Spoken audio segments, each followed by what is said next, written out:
top on it with these little teeth in it. That is the correct bolt. It's very short and it's specific. It's made that way to go into that hole. See the word top here, so you can't get it upside down because I know where you're from.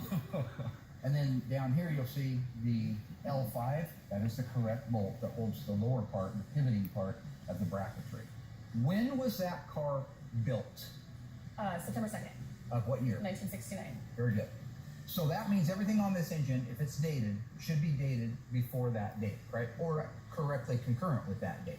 Spark plug wires. These are replicas of the original Chrysler Corporation wires, the black with the yellow writing. If we know that January, February, and March would be the first quarter of 1969, what quarter should these spark plug wires be?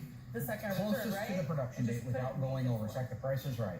The Okay. closest date So without the third going then. over. The third quarter, that's right.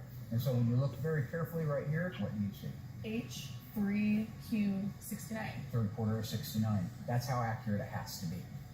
These are the correct heater hoses with the correct part numbers on them. This is the correct upper radiator hose with the part number on it. This is the correct lower radiator hose with the part number on it. So on that side, that's about it. Just a couple things real quick over here. Since this is going into an A34 car, it has a 410 gear ratio.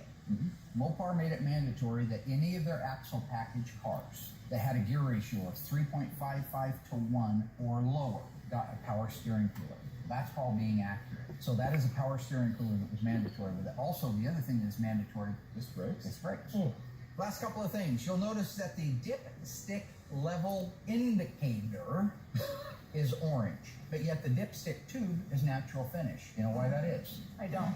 It's the same reason that the tri-rib, 1, 2, 3, tri-rib, PCV valve and grommet are also hemi-orange, because the engine was painted together at the factory with the exhaust manifolds. Look at the spark plugs. You see the orange paint on the spark plugs? That is exactly how they were painted. You may not like it now, and you may say it's butchering, but that's the way the factory did it. The hose wasn't on it, which is why the hose has no orange paint.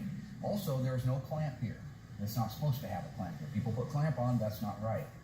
The indicator, that was not in the engine, and this was not in the engine when it got painted, because the motor mounts weren't on the engine, and this bolts on through the bolts that hold the motor mount on. So since the motor mount wasn't on when it got painted orange, neither was the tube.